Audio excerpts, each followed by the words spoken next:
हमारे साथ डॉक्टर गुलेश सिंह जी जुड़ते हैं। डॉक्टर गुलेश सिंह जी बताइए, अभी स्वास्थ्य सचिव ने 5 चीजों पर जोर देने के लिए बोला है राज्य सरकारों को, टेस्टिंग, ट्रैकिंग, ट्रीटमेंट, वैक्सीनेशन और कोरोना नियम कि 5 चीजों पर ध्यान देने की जरूरत है।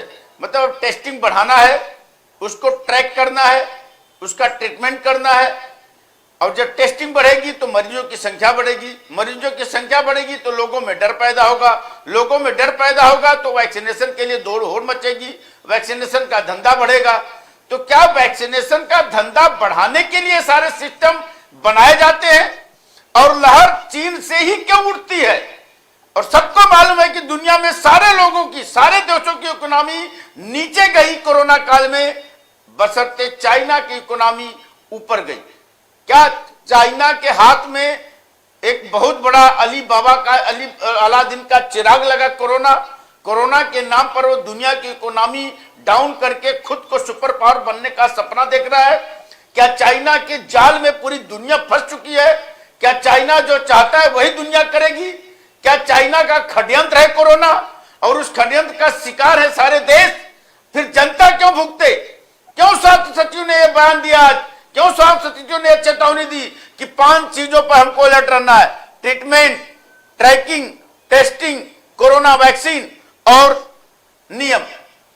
ये नियम, इसका क्या उद्देश्य निकाला जाए? डॉक्टर गुलेश सिंह जी बताइए। केंद्र सचिव ने ये तब कहा जब चुनाव खत्म हो गए, जब 5 राज्यों में चुनाव थे तो इसकी घोषणा नहीं हुई, तब अलर्ट नहीं किया उन्होंने। ये 5 नियम 5 राज्यों के चुनाव के पहले नहीं बोला गया। चुनाव खत्म हो गए तो ये सारी चीजें बोली जाने लगी। चौथी लहर अब आने वाली है, अलर्ट करने लगे, मतलब मार्च आ गया, मार्च खत्म होने वाला है। और आप आज 19 तारीख है, 19 मार्च को आज से ही लॉकडाउन शुरुआत हुआ था। अब मुझे लग रहा है कि यही 22 मार्च से तो आज जो है जनता कर्फ्यू लगा था देश में, प्रधानमंत्री नरेंद्र मोदी ने किया था। 22 मार्च को उन्होंने लॉकडाउन की घोषणा की थी। तो अब मार्च के बाद, ये मार्च का महीना आने के बाद लोगों को डर लगने लगता है। अब ये नियम, ये टेस्टिंग बढ़ेगी तो मरीजों की संख्या बढ़ेगी।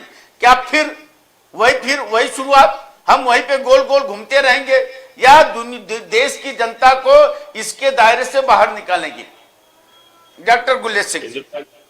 इंद्रपाल जी, मैं चूंकि एक प्रोफेशनल डॉक्टर भी हूँ नेता होने से पहले, तो मैं अपने उस कोट को पहले पहन के बात करूंगा। यदि आप बात करें कि कोविड की लहरों का आना, तो कोविड की जो ये वर्तमान लहर है, जो नया वेरिएंट है, यूजुअली आप मान के चलो कि हर 6 महीने में जो वायरस है वो अपना म्यूटेशन करता है, और म्यूटेशन करके उसकी जो स्पाइक्स होती है, स्पाइक प्रोटीन, वो अलग प्रकार की हो जाती है ताकि वो ज्यादा तीव्रता से अटैक करता है। और उससे ये भी होता है कि जो पूर्व की इम्यूनिटी है या तो इतनी इम्यून नहीं होती है, या फिर एंटीबॉडीज का जिसका स्तर कम हो जाता है, वापस से उसको अटैक कर सकता है। तो देखिए, आप थोड़ा सा उसको उस दृष्टिकोण से सोचें कि वो एक जीव है, और वो हर जीव की तरह अपना प्रचार प्रसार और अपनी जो जीवन के लिए उसको जो कुछ चाहिए रहता है, उसका जीवन हमारे लिए कष्टदायी है, लेकिन वो उसके लिए सब कुछ करता है। तो वो म्यूटेशन करता है, ये एक साइंटिफिक बात है। और म्यूटेशन कब होगा, कब नहीं होगा, कौन से देश में होगा, ये कोई नहीं जानता। तो जब जो स्थिति परिस्थिति बनती है, सरकारें दुनिया भर की हो, वो उस हिसाब से अपनी पहल करती हैं कि अब कुछ ऐसा लग रहा है कि कहीं हो रहा है, तो फिर उसके हिसाब से हम टेस्टिंग को बढ़ाएं, हम आइसोलेशन करें, हम वैक्सीनेशन की ड्राइव को तेज कर दें। तो यही केंद्र की सरकार भी कर रही है। और जहां तक 5 राज्यों का प्रश्न था कि जब चुनाव के समय ये क्यों नहीं हुआ, तो वहां तक चुनाव जब हमारे यहाँ था उस समय चाइना से भी ऐसे आंकड़े नहीं आ रहे थे, अभी सिंगापुर से बड़े घातक आंकड़े आ रहे हैं। परसों के दिन इजराइल के एयरपोर्ट पर जो टेस्टिंग हुई तो उसमें एक नई वेरिएंट मिली। ये परसों की बात है, चुनाव के समय की बात नहीं है, तो दोनों को हम मिक्स नहीं करें।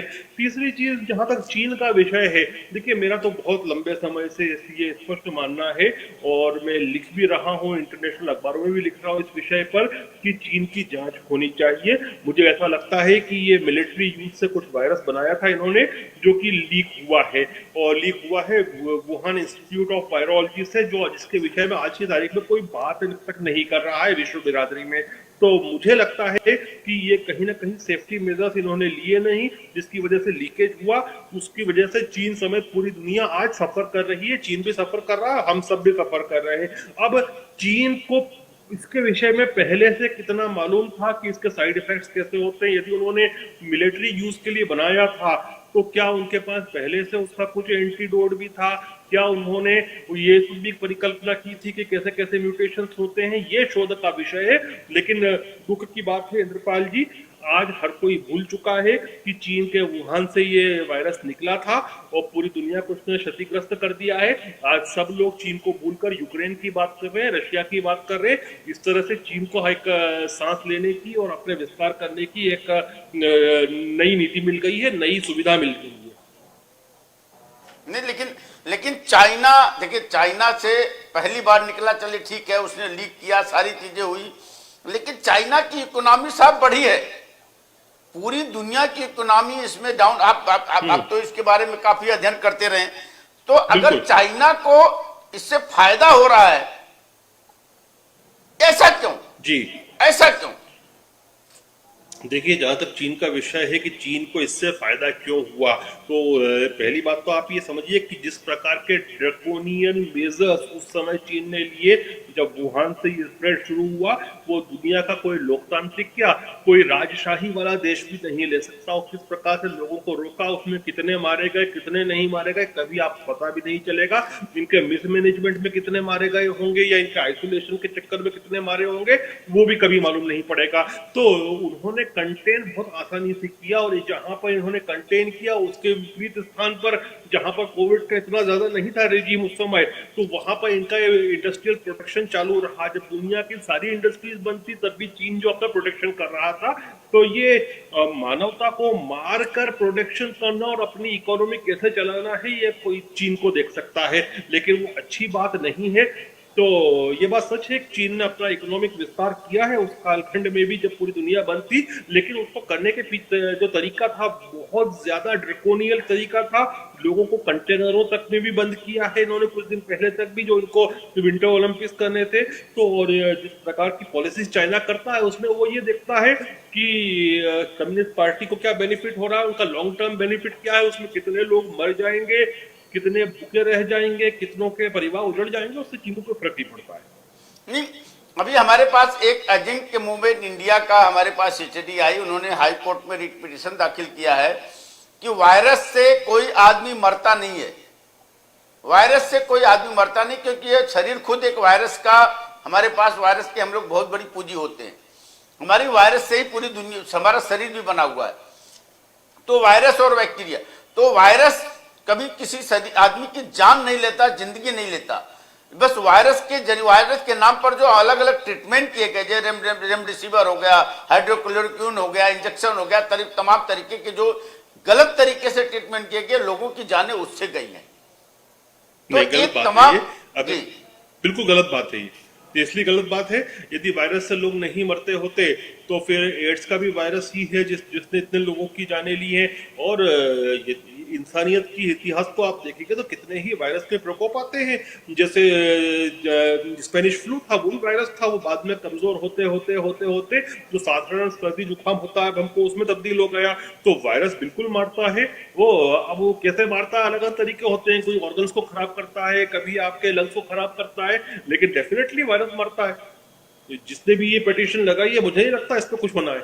नहीं, लेकिन एक बात तो हाई कोर्ट में उन्होंने केंद्र सरकार से 2 बार आरटीआई मांगा कि लॉकडाउन लगाने से या सोशल डिस्टेंसिंग करने से या मास्क पहनने से क्या कोरोना कंट्रोल में होता है। स्टडी आपकी है कोई? केंद्र सरकार का जवाब था हमारी इसके ऊपर कोई स्टडी नहीं है, हमने कोई इसके ऊपर ध्यान नहीं किया।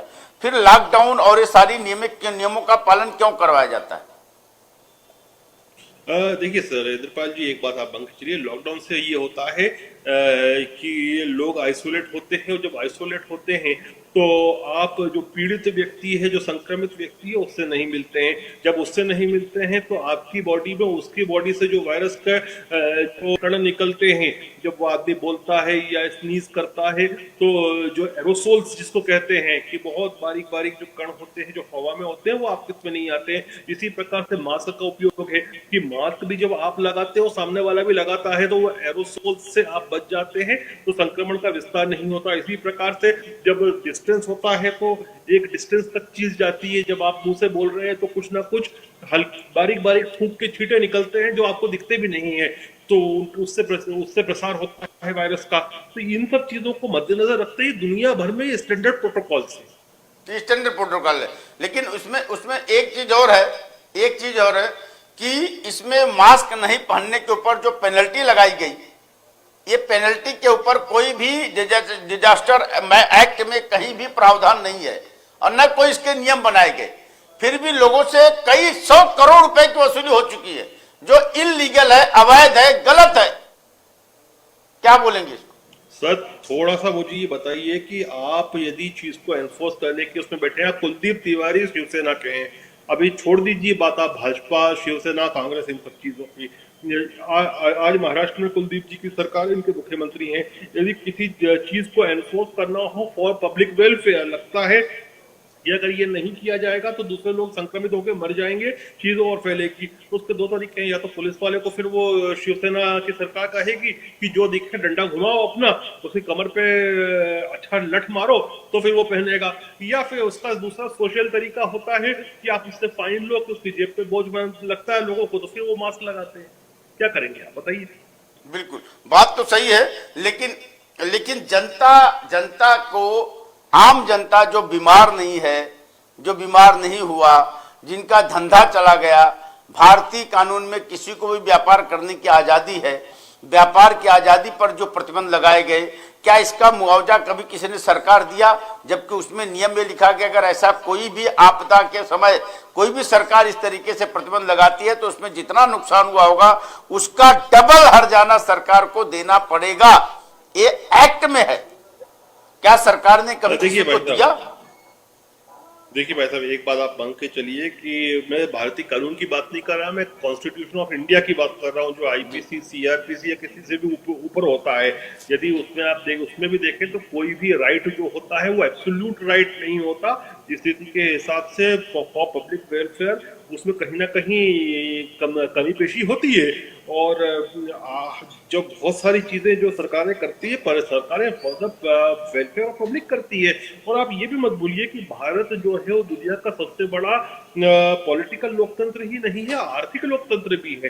क्योंकि इस देश की जो 65% से लगभग या उससे भी ज्यादा जो रेवेन्यू कलेक्शन होता है, वो जब आप और मेरे जैसे कॉमन लोग कुछ खरीदारी करते हैं, उससे जो टैक्स कलेक्ट होता है उसके माध्यम से होता है। तो फाइनली ये पैसा जो आता है, मैं कहता हूं कि इस आर्थिक लोकतंत्र में वो जनता का ही पैसा है। जनता जब क्रय करती है और जनता ही विक्रय करती है तो उसमें सरकार को कुछ मिलता है। जब क्रय और विक्रय की जब चक्र उस समय टूटा था तो सरकार के भी हाथ बड़े बंधे हुए थे। जी,